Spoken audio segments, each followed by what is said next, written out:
নমস্কাৰ আপোনালোক সকলোকে পুনৰবাৰ টিকে মাইণ্ডৰ অন্য এটা ৰাতিপুৱাৰ ডামাকাটাৰ খবৰলৈ স্বাগতম জনাইছোঁ।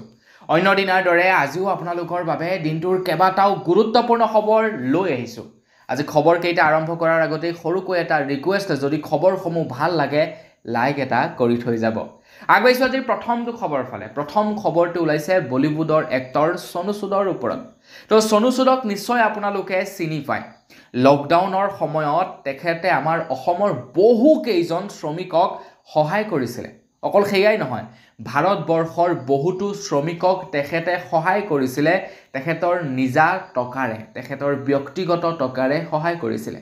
আজিৰ ডেটত বৰ্তমান সময়ত কোনো এজন ব্যক্তিয়ে স্বাৰ্থৰ অবিহনে অন্য এজন ব্যক্তিক পানী এটোপালো নিদিয়ে। কিন্তু সেই একেটা সময়তে সোনু সুদে তেখেতৰ কোনো ধৰণৰ স্বাৰ্থ নোহোৱাকৈ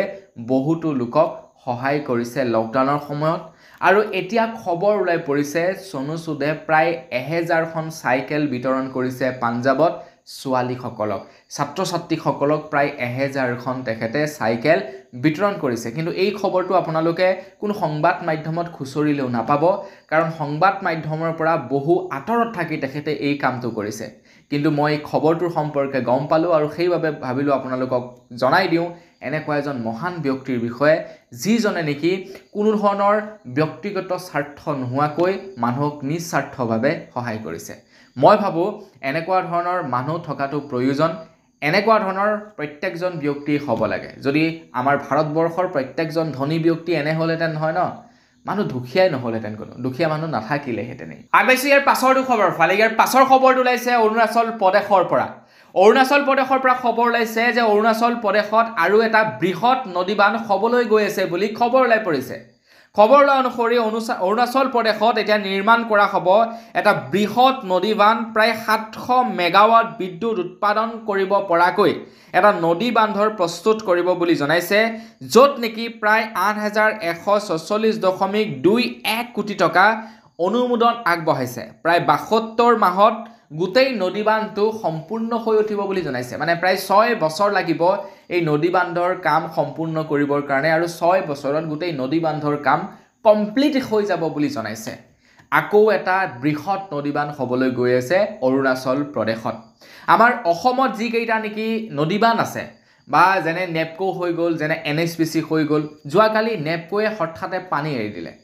বৰষুণো বৰ বিশেষ নাছিলে, কিন্তু লখিমপুৰত হাহাকাৰ পৰিস্থিতি হৈ গ'ল। মানুহে বুজিব ক'ৰ পৰা, বুজি নাপায়। মানুহে ভাবে নেপকোৱে পানী এৰাৰ ফলত এনেধৰণৰ হৈছে, কিন্তু ইয়াতে চৰকাৰো জড়িত হৈ আছে। যদিহে চৰকাৰে উচিত শাস্তিৰ ব্যৱস্থা লয় নেপকোৰ ওপৰত, তেন্তে নেপকোৱে হঠাতে এনেকৈ পানী নেৰে।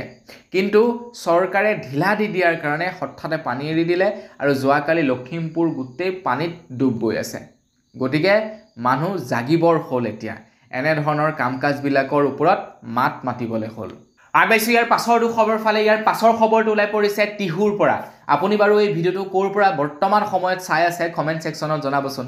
টিহুৰ পৰা খবৰ ওলাই পৰিছে, টিহুত এটা নতুনকৈ চিনেমা হল বনোৱা হৈছে বুলি জনাইছে সীমান্ত শেখৰে। সীমান্ত শেখৰে যোৱাকালি তেখেতৰ সামাজিক মাধ্যমত এটা ফেচবুক পোষ্টৰ জৰিয়তে জনাইছে যে টিহুত নতুনকৈ এটা চিনেমা হলৰ টেষ্টিঙৰ কাম চলি আছে বুলি জনাইছে, আৰু খুব সোনকালেই টিহুৰ গান্ধী ভৱনৰ চিনেমা হলটো মুকলি কৰিব বুলি জনাইছে সীমান্ত শেখৰে। তো টিহুৰ পৰা যদি ভিডিঅ'টো চাই আছে তেনেহ'লে আপোনালোকে অসমীয়া ফিল্ম চাবলৈ পাব। আৰু এতিয়া আগতে আমাৰ ওচৰে পাজৰে চিনেমা হল নথকাৰ কাৰণে বহুকেইখন অসমীয়া ফিল্ম চাব নোৱাৰা হ'লোঁ, কিন্তু আমাৰ নিচেই ওচৰতে এতিয়া এটা চিনেমা হল বনাই দিলে। আৰু এতিয়াতো ভাই এখনো অসমীয়া চিনেমা এৰা নাই। চব জয় হনুমানৰ পৰা ধৰি গোটেই মখাই একদম নন ষ্টপ মুঠতে চাব লাগে, আৰু ভাল হওক বেয়া হওক অসমীয়া চিনেমা চাব লাগে। আগবাঢ়িছোঁ ইয়াৰ পাছৰটো খবৰ ফালে। ইয়াৰ পাছৰ খবৰটো ওলাইছে চিনেমাৰ ওপৰতে। তো খবৰ ওলাই পৰিছে ৱেষ্ট বেংগলৰ পৰা। ৱেষ্ট বেংগলত এতিয়া চিনেমাৰ ওপৰত এটা বাধ্যতামূলক নিয়ম বান্ধি দিছে। তো চিনেমাসমূহ বনাই যিবিলাক ডাইৰেক্টৰ থাকে, প্ৰডিউচাৰ থাকে, এক্টৰ থাকে, তেওঁলোকে চিনেমাসমূহ বনাই চিনেমাৰ পৰা 2 টকা উপাৰ্জন কৰি তেওঁলোকৰ ঘৰখন চলিম বুলি তেওঁলোকে চিনেমা বনায়। এতিয়া চিনেমা বনালেই কিন্তু নহ'ব, আকৌ চিনেমাখন চিনেমা হলত চলাব লাগিব, বা চিনেমা হলে চলালেই নহ'ব, দৰ্শকে গৈ চিনেমাখন চাবগে লাগিব। তেতিয়াহে চিনেমা হলে টকা পাব, তেতিয়াহে প্ৰডিউচাৰে টকা পাব, প্ৰডিউচাৰে টকা পালে ডাইৰেক্টৰক টকা দিব পাৰিব আৰু অনাগত সময়ত সেই প্ৰডিউচাৰজনে আকৌ এখন ফিল্ম বনাব পাৰিব আৰু আকৌ এখন ফিল্ম বনোৱাৰ লগে লগে গোটেই ইণ্ডাষ্ট্ৰিটো চলি পৰিব কিন্তু যদি মানুহে চাবলৈ নাযায় বা যদিহে চিনেমা হলসমূহে অসমীয়া চিনেমাসমূহ নচলাও বুলি কয় বা ওয়েষ্ট বেংগলত বঙালী চিনেমাসমূহ নচলাও বুলি কয় তাৰ পৰিৱৰ্তে হিন্দী চিনেমা চলায় তেতিয়া বঙালী ইণ্ডাষ্ট্ৰিটো বা আমাৰ অসমত অসমীয়া ইণ্ডাষ্ট্ৰিটোৰ কি হ'ব তো আমাৰ অসমত তেনেকুৱা ধৰণৰ নোহোৱাও নহয় ভাইমন্দা চিনেমাখনত দেখিছিলোঁ যে অসমীয়া চিনেমা চলাবৰ কাৰণে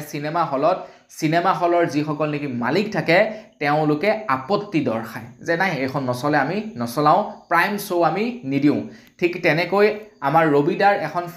ৱেব ছিৰিজৰ সৈতে হৈছিলে ব্লেক এণ্ড হোৱাইট নে কিবা বুলি এখন আহিছিলে তেখেতৰ আজিৰ পৰা 2 বছৰমান পূৰ্বে তো তেখেতকো ঠিক তেনেকুৱাকৈ প্ৰাইম শ্ব' দিয়া হোৱা নাছিলে এতিয়া ৱেষ্ট বেংগলত নিয়ম বনাই দিছে যে বঙালী ছবিৰ প্ৰদৰ্শন বাধ্যতামূলক কৰিছে প্ৰত্যেকটো ছবিগৃহৰ বাবে বছৰত 365টা প্ৰাইম শ্ব'ত চলিব লাগিব বঙালী চিনেমা প্ৰত্যেকখন চিনেমা হলৰ বাবে এইটো নিয়ম বাধ্যতামূলক কৰি দিছে 365 দিনে অৰ্থাৎ প্ৰত্যেকটো দিনতেই প্ৰাইম শ্ব'ত চলিব লাগিব বঙালী চিনেমা বাকি বেলেগ টাইমত তোমালোকে যি চিনেমা চলাই থাকা কোনো আপত্তি নাই কিন্তু প্ৰাইম শ্ব'ত চলিব লাগিব বঙালী চিনেমা কিন্তু আমাৰ অসমত এতিয়া লাহেকে উল্টা হৈ পৰিবলৈ লৈছে দেই আমাৰ অসমত কি হৈছে এতিয়া অসমীয়া ফিল্মে বেছিকৈ স্থান লয় এইবাৰ আমাৰ যিখন কি ৰুদ্ৰ চিনেমাখন চলি থাকোতে এখন হিন্দী চিনেমা ৰিলিজ হৈছিল নামটো পাহৰিলো সেই হিন্দী চিনেমাখন চলা নাই ৰুদ্ৰ চিনেমা চলিছে গতিকে আমাৰ অসমত সিস্টেমটো অকণমান উল্টা হৈছেগে দেখিবলৈ পাইছো ভাল লাগিছে কিন্তু এইটো আমি মানে প্ৰাউড কৰিব লাগে আগবাইছো ইয়াৰ পাছৰটো খবৰ ফালে ৰাহুল গান্ধীয়ে বৰ্তমান সময়ত নিৰ্বাচন আয়োগৰ ভোটাৰ তালিকাৰ ভুল খুচৰি আছে নিৰ্বাচন আয়োগে কোট কেনেকৈ ভুল কৰিছিলে বা নিৰ্বাচন আয়োগৰ চকুত ধুলি মাৰি কেনেকৈ মানুহে ভোটাৰ লিষ্টত নিজৰ নাম সন্নিবিষ্ট কৰি আছে সেই সম্পৰ্কে ৰাহুল গান্ধীয়ে সংবাদ মাধ্যমৰ আগত কেবাটাও কনফাৰেন্সৰ জৰিয়তে তেখেতে প্ৰমাণ সহ দাখিল কৰিছে এতিয়া বিৰোধী পাৰ্টিনো কেনেকৈ বহি থাকে বিজেপিয়েনো কেনেকৈ বহি থাকে বিজেপিও এতিয়া কিছু তথ্য দাখিল কৰিছে অৱশ্যে বিজেপিয়ে দাখিল কৰিছে নে কোনে দাখিল কৰিছে ক'ব পৰা নাই কিন্তু এটা তথ্য ওলাই পৰিছে এতিয়া কংগ্ৰেছৰ ওপৰত খবৰ ওলাই পৰিছে যে ভাৰতীয় নাগৰিক হোৱাৰ পূৰ্বে হেনো ভোটাৰ তালিকাত নাম অন্তৰ্ভুক্ত কৰিছিলে সোনিয়া গান্ধীয়ে বিজেপিৰ তথ্য আৰু প্ৰযুক্তি বিভাগৰ ৰাষ্ট্ৰীয় মুৰব্বী অমিত মালবিয়াৰ গুৰুতৰ অভিযোগ তেখেতে এইটো এটা অভিযোগ আনিছে যে সোনিয়া গান্ধীয়ে হেনো ভাৰতীয় নাগৰিকত্ব লোৱাৰ আগতেই ভোটাৰ লিষ্টত বোলে নাম সন্নিবিষ্ট কৰিছিলে মানে কৈছোৱে কংগ্ৰেছে এতিয়া নিৰ্বাচন আয়োগৰ ওপৰত আপোনাৰ ভোটাৰ তালিকা বা ভোটাৰ খচৰাৰ বিভিন্ন বেমেজালিক লৈ বৰ্তমান সময়ত বিভিন্ন তথ্য দাঙি ধৰিছে আৰু সেই সময়তে বিজেপিও হাৰি যোৱা নাই বিজেপিও এতিয়া কংগ্ৰেছৰ দুখসমূহ খুচৰিবলৈ লাগিছে যে মই এটা কথা বুজি পোৱা নাই নিৰ্বাচন আয়োগৰ দুখ খুচৰুতে বিজেপিয়ে কিয় ইমান উঠি পৰি লাগিছে আগবাইছো ইয়াৰ পাছৰটো খবৰ ফালে গুৱাহাটী মহানগৰীৰ যি নেকি 6000 টকীয়া দেহ ব্যৱসায়ৰ কল ৰেকৰ্ডিং ভাইৰেল হৈছিলে তাৰ পাছতেই গুৱাহাটী মহানগৰীৰ বিভিন্ন স্থানৰ পৰা এতিয়া উৎখাত হৈছে দেহ ব্যৱসায়ৰ ঘাটি সেই ভিডিঅ মানে কল ৰেকৰ্ডিংটো ভাইৰেল হৈ ভালেই হ'ল কল ৰেকৰ্ডিংটো ভাইৰেল হোৱাৰ পাছতেই এতিয়া গুৱাহাটী মহানগৰীৰ য'ত মানে দেহ ব্যৱসায়ৰ ঘাটি আছে গোটেইবিলাক বৰ্তমান সময়ত উৎখাত কৰি আছে গোটেইবিলাকক ধৰি আছে কৰবাত বোলে আপোনাৰ সেলুনত অনৈতিক কাৰ্য চলিছে কৰবাত বোলে আপোনাৰ স্পাই লোৱা মানে ইউনিসেক্সত তেনেকুৱা ধৰণৰ কামকাজ চলি আছে তো সকলোবিলাক এতিয়া এফালৰ পৰা ওলাই পৰিছে তো সেই 6000 টকীয়া যিগৰাকী নেকি মেইন খলনায়িকা আছিলে যিগৰাকী মেইন মাষ্টাৰ মাইণ্ড যিগৰাকী নেকি আপোনাৰ মানে দালাল আছিলে সেই দালাল গৰাকীক যোৱাকালি গহপুৰত এৰেষ্ট কৰিবলৈ সক্ষম হয় বুলি খবৰ ওলাই পৰিছে খবৰ লোৱা অনুসৰি জয়ানগৰৰ দেহ ব্যৱসায়ী চক্ৰৰ অন্যতম খলনায়িকা ৰিম্পী দাসক গ্ৰেফতাৰ গহপুৰত আত্মগোপন কৰি আছিল জুনুকা উৰফে ৰিম্পী বহিৰাজ্যলৈ পলাই যোৱাৰ পৰিকল্পনা কৰিছিল ৰিম্পীয়ে গুৱাহাটীৰ হাতীগাঁৱৰ পৰা বৈশিষ্ট্য আৰক্ষীয়ে গ্ৰেফতাৰ কৰিলে ৰিম্পীৰ সৈতে আৰু এজন যুৱককো গ্ৰেফতাৰ কৰিছে বুলি খবৰ ওলাই পৰিছে আগবাইছো ইয়াৰ পাছৰটো খবৰ ফালে আমাৰ অসমৰ চৰকাৰী চিকিৎসালয়সমূহ উৰফে আমাৰ অসমৰ কৰ্কট চিকিৎসালয়সমূহত এতিয়া চিকিৎসাৰ মাচুল বৃদ্ধি কৰি দিয়া হৈছে সেই সময়তেই অসমৰ মুখ্যমন্ত্ৰী ডক্টৰ হিমন্ত বিশ্ব শৰ্মা দেৱক যেতিয়া এই সম্পৰ্কত সোধা গৈছিলে মন্ত্ৰী হিমন্ত বিশ্ব শৰ্মাদেৱে অতি সহজভাৱে উত্তৰ দি দিছিলে যে যিসকল লোকৰ নেকি আয়ুষ্মান ভাৰতৰ কাৰ্ড আছে তো তেওঁলোকেতো বিনামূলীয়াকৈ চিকিৎসা লাভ কৰে গতিকে তেওঁলোকেতো এক টকাও ভৰিব নালাগে কিন্তু তেওঁলোকৰ যিখিনি টকা খৰচা হয় সেই টকাখিনি কেন্দ্ৰ চৰকাৰে আমাক প্ৰদান কৰে ৰাজ্য চৰকাৰক কেন্দ্ৰ চৰকাৰে প্ৰদান কৰে গতিকে 2 টকা ফিজ বঢ়াই দিয়াৰ ফলত মানুহে চিকিৎসা কৰিবলৈ যাওঁতে তেওঁলোকৰ বেছিকৈ খৰচা হ'ব আৰু কেন্দ্ৰ চৰকাৰে সেই টকাসমূহ ৰাজ্য চৰকাৰক দিব আৰু ৰাজ্য চৰকাৰে সেই টকাসমূহ আৰু বেলেগ জেগাত ব্যৱহাৰ কৰিব পাৰিব বুলি যুক্তি দৰ্শাইছে মন্ত্ৰী হিমন্ত বিশ্ব শৰ্মাদেৱে তো আপোনালোকে বুজিব পাৰিছেনে মই কি বুজাব বিচাৰিছো তো মন্ত্ৰী বিশ্ব শৰ্মাদেৱৰ মতে যে আপোনালোকেতো পইচা ভৰিব নালাগে আপোনালোকৰ যিখিনি টকা খৰচা হোৱা আমি দেখাম সেইখিনি আমাক কেন্দ্ৰ চৰকাৰে দি দিব তো আমি সেই টকাখিনি বেছিকৈ খৰচা দেখুৱালে বেছিকৈ পাম আৰু সেই টকাখিনি বেলেগ কামত আমি ব্যৱহাৰ কৰিব পাৰিম গতিকে এইটোতো ভালহে কিন্তু যিসকলৰ আয়ুষ্মান কাৰ্ড নাই তেওঁলোকৰ কি হ'ব তেওঁলোকে কেনেকৈ চিকিৎসা কৰিব বেছি বেছি টকা দি যোৱাকালি মোৰ এজন সম্পৰ্কীয় দাদাৰ চিকিৎসা কৰি আহিছে তেখেতৰ মানে চিকিৎসাৰ খৰচাবিলাকৰ বিষয়ে মই সুধিবলৈ গৈছিলোঁ তেতিয়া গম পালোঁ তেখেতে 800 টকা দি আপোনাৰ লখিমপুৰ মেডিকেল কলেজত তেখেতে বিভিন্ন চেকআপ কৰিছে এতিয়া চেকআপসমূহ বাহিৰত কৰিবলৈ গ'লে পইচা ভৰিব লাগিব সেইটো মানে ডাঙৰ কথা নহয় কিন্তু চৰকাৰী চিকিৎসালয়তো ফ্ৰী হ'ব লাগে মোৰ মতে হয়নে নহয় কি কয় আপোনালোকে সেইটো বিষয়ে জনাবচোন তো চৰকাৰী চিকিৎসালয়ত 800 টকা দি তেখেতলোকে টেষ্ট কৰিছে গতিকে দুখীয়া মানুহ এজনে 800 টকা দি কেনেকৈ টেষ্ট কৰিব সেইটো আপোনালোকে কওকচোন গতিকে অসম চৰকাৰে একেবাৰে বিনামূলীয়া কৰি দিব লাগে আয়ুষ্মান কাৰ্ড কিবা কাৰ্ড এইবিলাক বাদ দে মুঠতে চৰকাৰী চিকিৎসালয়ত চিকিৎসা কৰিবলৈ আহিছ ডেট মিন্স সকলো ফ্ৰী একো দিব নালাগে বস সেই নিয়মটো বনাই দিব লাগে নে কি কয় আপোনালোকে কমেন্ট সেকশনত জনাব আৰু যি কি নহওক চিকিৎসাৰ মাচুলৰ ওপৰত খবৰ ওলাই পৰিছে যে বৰ্তমান সময়ত যদি আপোনালোকে এইমছত এটা পৰীক্ষা কৰিবলৈ যায় যেটো পৰীক্ষাৰ মাচুল 50 টকা হয় অসমৰ চৰকাৰী মেডিকেল কলেজৰ সমূহত সেই চিকিৎসাৰ মাচুলটো হৈ পৰে 400 টকা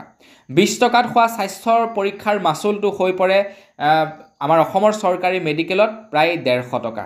গতিকে মন্ত্ৰী হিমন্ত বিশ্ব শৰ্মাদেৱ আপোনাক এইটো ৰিকুৱেষ্ট কৰিছোঁ যে আপুনি টোটেলি ফ্ৰী কৰি দিয়ক যিমান চিকিৎসা যেনেকুৱা নহওক ধনীয়ে হওক দুখীয়াই হওক আয়ুষ্মান কাৰ্ড নালাগে ভাই তোমালোকে চিকিৎসা কৰিবলৈ আহিছে সকলো ফ্ৰী তোমালোকে পইচা দিব নালাগে তো চৰকাৰী দ্যাট মিন্স কি চৰকাৰী আৰু ফ্ৰী টোটেলি ফ্ৰী কৰি দিব লাগে আইপাইছো ইয়াৰ পাছৰটো খবৰ ফালে ইয়াৰ পাছৰ খবৰটো ওলাই পৰিছে বিহাৰৰ পৰা বিহাৰত ভোটাৰ খচৰা প্ৰকাশ কৰা গ'ল ভোটাৰ খচৰা প্ৰকাশ কৰাৰ পাছতেই ভোটাৰ লিষ্টত দেখা পোৱা গৈছে যে বহুতো জীৱিত মানুহক মৃত ৰূপে ঘোষণা কৰি দিছে নিৰ্বাচন আয়োগে তো এয়া কাৰ ভুলৰ ফলত হৈছে নাজানো কিন্তু যোৱাকালি ৰাহুল গান্ধীয়ে সেই সকল লোকৰ সৈতে বাৰ্তালাপ কৰে যিসকল লোকক নেকি ভোটাৰ লিষ্টৰ পৰা নাম কাটি দিয়া হৈছে তেওঁলোক মৃত হোৱা বুলি মানে চৰকাৰী তথ্য অনুসৰি তেওঁলোক মৰিলে কিন্তু অৰিজিনেলি তেখেতলোক বৰ্তমানেও জীৱিত আছে তো তেওঁলোকৰ সৈতে কথা বতৰা পাতে আৰু তেওঁলোকৰ পৰা জানিব বিচাৰে যে তেওঁলোকৰ নামটো ভোটাৰ লিষ্টৰ পৰা কিয় কৰ্তন কৰা হৈছে আগবাইছো ইয়াৰ পাছৰটো খবৰ ফালে খবৰলৈ পৰিছে তেল কোম্পানী সমূহৰ ওপৰত তো আজিৰ পৰা 2 দিন পূৰ্বে এটা খবৰ ওলাই পৰিছিলে খুব সোনকালেই আমাৰ ভাৰতবৰ্ষৰ প্ৰত্যেকটো তেল ডিপুৰ তেলতে হেনো ইথেনল মিক্স কৰা হ'ব যাৰ ফলত আমাৰ ভাৰতবৰ্ষত পেট্ৰলৰ দামটো কমি যাব বুলি এটা ৰিপৰ্ট চলাইছিল তাৰ পাছতে আৰু এটা খবৰ ওলাই পৰিছিলে যে আমাৰ ভাৰতবৰ্ষত যিমানখিনি নেকি কোম্পানী আছে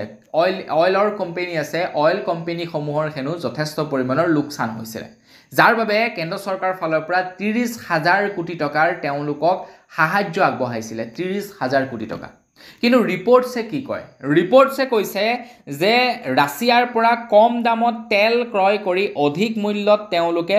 বিক্ৰী কৰে আৰু সেই তেলৰ ওপৰত প্ৰায় 46% টেক্স লগাই চৰকাৰে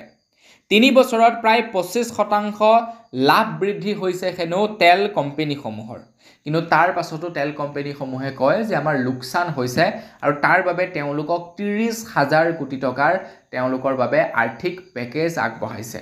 এতিয়া পেট্ৰল বা ডিজেল আজিৰ পৰা 15 বছৰ আগত কিমান দাম আছিল আৰু এতিয়া কিমান দাম হৈছে আজিৰ পৰা 15 বছৰৰ আগত যিমানটো পৰিমাণৰ যিমানটো দামত কেঁচা অইল ক্ৰয় কৰিছিলে এতিয়াও ঠিক একেই দামতে ক্ৰয় কৰিছে কোম্পানীসমূহে কিন্তু তেতিয়া দাম বেলেগ আছিল এতিয়া দাম বেলেগ হৈছে আগবাইছো ইয়াৰ পাছৰটো খবৰ ফালে বৰ্তমান সময়ত কেন্সাৰ কেয়াৰ হস্পিটেল সমূহত চিকিৎসাৰ মাচুল বৃদ্ধি কৰি দিয়া হৈছে আৰু যিটো খবৰ নেকি বৰ্তমান গৈ মন্ত্ৰী হিমন্ত বিশ্ব শৰ্মাদেৱৰ কাণত পৰিছেগৈ আৰু কাণত নপৰিবনো কিয় কাৰণ প্ৰত্যেকেই ইয়াৰ বিৰোধিতা কৰিছে যে অসমৰ চৰকাৰী চিকিৎসালয়ত সম্পূৰ্ণ চিকিৎসা ফ্ৰী হ'ব লাগে কিন্তু তাৰ বিপৰীতে কৰ্কট চিকিৎসালয়সমূহত চিকিৎসাৰ মাচুল বৃদ্ধি কৰি দিছে মন্ত্ৰী হিমন্ত বিশ্ব শৰ্মাদেৱে সেইবাবে অসম ৰাজ্যিক কৰ্কট প্ৰতিষ্ঠানৰ কৰ্তৃপক্ষক মুখ্যমন্ত্ৰী কাৰ্যালয়লৈ তলব কৰিছে চিকিৎসালয়ৰ মাচুল বৃদ্ধিৰ সন্দৰ্ভত অধীক্ষকসহ 3জনক তলব কৰিছে বুলি জনাইছে মন্ত্ৰী হিমন্ত বিশ্ব শৰ্মাদেৱে আৰু এই সম্পৰ্কত তেখেতে আলাপ আলোচনা কৰিব বুলি জনাইছে তো কৰ্কট চিকিৎসালয়ত আগধন হিচাপে 10,000 টকা লোৱাৰ কথাও উল্লেখ কৰিছিলে তো মন্ত্ৰী হিমন্ত বিশ্ব শৰ্মাদেৱে কৈছে এইটোতে একেবাৰে বেয়া কথা 10,000 টকা আগধন হিচাপে কোনো কাৰণত ল'ব নোৱাৰে তো সেইবাবে তেখেতে কৰ্কট চিকিৎসালয়ৰ কৰ্তৃপক্ষক তলব কৰিছে যাতে তেওঁলোকৰ সৈতে আলাপ আলোচনা কৰিব পাৰে মোৰ মতে টোটেলি ফ্ৰী হ'ব লাগে চিকিৎসা নে কি কয় আপোনালোকে কমেন্ট সেকশনত জনাব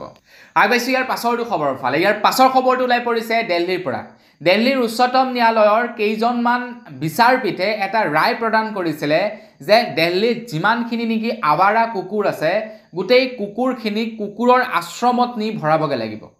যিমান কুকুৰ আছে দিল্লী মহানগৰীত যিমান কুকুৰ আছে তো দিল্লীৰ চৰকাৰে 8 সপ্তাহৰ ভিতৰত গোটেই কুকুৰখিনি নি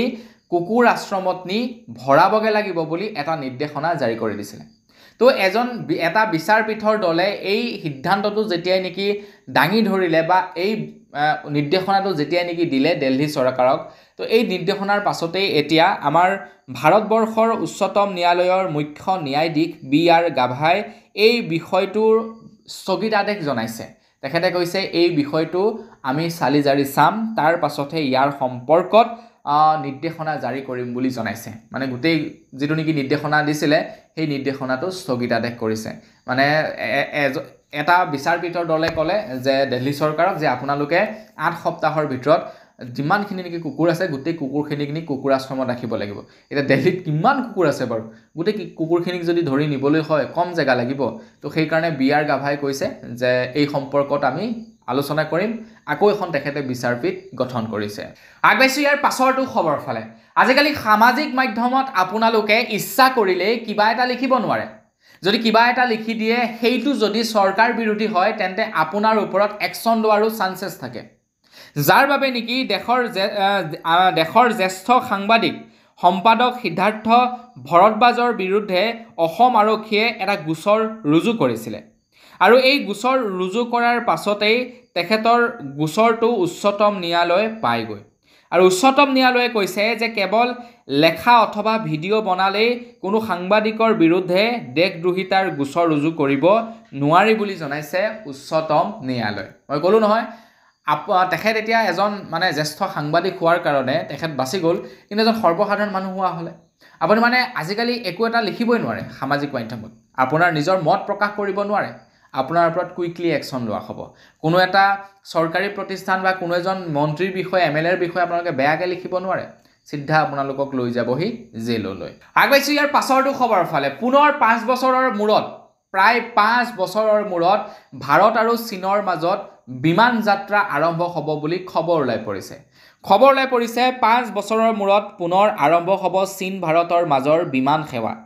এয়াৰ ইণ্ডিয়া ইণ্ডিগো সাজু হৈছে চীনলৈ বুলি উৰা মাৰিবলৈ 31 আগষ্টত চীন ভ্ৰমণ কৰিবলৈ যাব প্ৰধানমন্ত্ৰী নৰেন্দ্ৰ মোদী প্ৰধানমন্ত্ৰী মোদীৰ ভ্ৰমণৰ পূৰ্বেই দুই দেশৰ বিমান সেৱা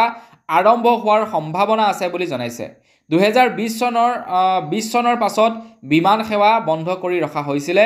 কিন্তু এতিয়া পুনৰ 5 বছৰৰ পাছত এই বিমান সেৱা মুকলি কৰি দিয়া হৈছে আৰু ইয়াৰ ফলত মানুহে এতিয়া চীনলৈ যাবলৈ আৰম্ভ কৰিব আৰু নহয় জানো চীনৰ সৈতে বিমান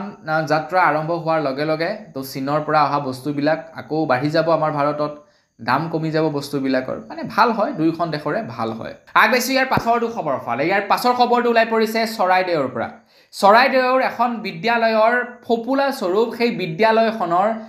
যিজন শিক্ষকজনে সেই বিদ্যালয়খনৰ ফপুলা স্বৰূপটো দাঙি ধৰিছে সেই শিক্ষকজনে কৈছে যে আমাৰ বিদ্যালয়খনৰ শ্ৰেণীকোঠা হৈছে তিনিটা শ্ৰেণীকোঠাৰ আমি দুজন শিক্ষক এজন হৈছে প্ৰধান শিক্ষক আৰু এজন হৈছো মই গোটেই স্কুলখনকে পঢ়াওঁ প্ৰধান শিক্ষকে বিভিন্ন সময়ত বিভিন্ন কামৰ বাবে তেখেতে বিভিন্ন জায়গাত যাব লগা হয় এতিয়া মই এজন শিক্ষকে গোটেই তিনিটা ক্লাছ চাই থাকিব লগা হৈছে এতিয়া এটা টাইমত এজন শিক্ষকে তিনিটা ক্লাছ চাই কেনেকৈ হেয়া কেৱল চৰাইদেউৰে ঘটনা নহয় হেয়া আমাৰ অসমৰ প্ৰায় এইবিলাক চৰকাৰী বিদ্যালয়ৰ এনে ধৰণৰ ঘটনা আপোনালোকে যদি আপোনালোকৰ ওচৰৰ চৰকাৰী বিদ্যালয়খনলৈ যায় তাত আপোনালোকে দেখিবলৈ পাব হয়তো এজন বা দুজন টিচাৰ আছে গোটেই স্কুলখন চাই থাকিব লগা হৈছে এতিয়া চৰাইদেউৰ সেই শিক্ষকজনে কৈছে যদি মোৰ কিবা ঐশ্বৰিক শক্তি থাকিলেহেঁতেন মই এজনৰ পৰা তিনিজন হৈ গলোহেঁতেন আৰু তিনিওটা শ্ৰেণী কোঠাতে মই পাঠদান কৰি থাকিলোহেঁতেন কিন্তু মোৰ এতিয়া সেই ঐশ্বৰিক শক্তি নাই যাৰ বাবে মই বিপদত পৰিছোঁ তো তেখেতে চৰকাৰক অনুৰোধ জনাইছে যাতে চৰকাৰে এই সম্পৰ্কত উচিত ব্যৱস্থা হাতত লয় কি ক'ব আপোনালোকে এই সম্পৰ্কত কমেন্ট সেকশনত জনাব এয়া কেৱল চৰাইদেউতে নহয় মই ক'লো নহয় আপোনালোকক গ্যাৰান্টি দি কৈছোঁ আপোনালোকে নিজৰ ওচৰৰ আপোনালোকৰ যাওক স্কুলখনত তো স্কুলখনতো সেই একেই অৱস্থা দেখিবলৈ পাব আগবাইছো ইয়াৰ পাছৰটো খবৰ ফালে ইয়াৰ পাছৰ খবৰটো ওলাই পৰিছে শিৱসাগৰৰ পৰা শিৱসাগৰত মিয়াৰ বিতৰ্কৰ মাজতে এতিয়া 163 ধাৰা জাৰি কৰা হৈছে এতিয়া শিৱসাগৰত একেলগতে 5 জন লোক সমবেত হ'ব নোৱাৰিব স্বাধীনতা দিৱসৰ পূৰ্বে জাৰি কৰা হৈছে 163 ধাৰা তো যেহেতু স্বাধীনতা দিৱস অৰ্থাৎ 15 আগষ্ট কালিলৈ 15 আগষ্টৰ স্বাধীনতা দিৱস আহি আছে তো স্বাধীনতা দিৱসৰ সময়ত কেনেকুৱা কি হৈ পৰে তাৰ কোনো ঠিক নাই পৰিস্থিতি আৰু সেইভাবে এই নিৰ্দেশনা জাৰি কৰা হৈছে আগবাইছো ইয়াৰ পাছৰটো খবৰ ফালে ইয়াৰ পাছৰ খবৰটো এটা ভাল খবৰ ওলাই পৰিছে অৰুণোদয় আঁচনিৰ ওপৰত আপোনালোকৰ ঘৰৰ কোনোবাই বাৰু অৰুণোদয় আঁচনিৰ পইচা পায় নেকি কমেন্ট সেকশনত জনাবচোন খবৰ ওলাই পৰিছে যে এতিয়া জানুৱাৰী মাহৰে পৰা আমাৰ অসমত অৰুণোদয় আঁচনিৰ হিতাধিকাৰীসকলে 1250 টকাৰ পৰিৱৰ্তে 1500 টকাকৈ প্ৰত্যেক মাহে হেনো লাভ কৰিব অৰুণোদয় আঁচনিৰ নামত মানে অৰুণোদয় আঁচনিৰ হিতাধিকাৰীসকলে 1500 টকাকৈ লাভ কৰিব তো আপুনি যদি অৰুণোদয় আঁচনিৰ পইচা পায় লাইক এটা কৰিবলৈ নাপাহৰিব আগবাইছো ইয়াৰ পাছৰটো খবৰ ফালে আমাৰ উজনি অসমৰ ফালে আপুনি বাৰু এই ভিডিওটো উজনিৰ পৰা চাই আছে নে নামনিৰ পৰা কমেন্ট সেকশনত জনাবচোন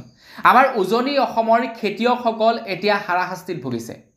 এটা সময়ত হাৰাশাস্তিত ভুগিছিলে পানীৰ অভাৱত পানী নাইছিলে বতৰ খৰাং হৈ পৰিছিলে খেতি কৰিব পৰা নাছিলে কিন্তু যেনে তেনে বৰষুণ জাক আহিলে খেতিবাতি কৰিলে খেতিবাতি কৰাৰ পাছত এতিয়া অন্য এটা বেমাৰে দেখা দিছে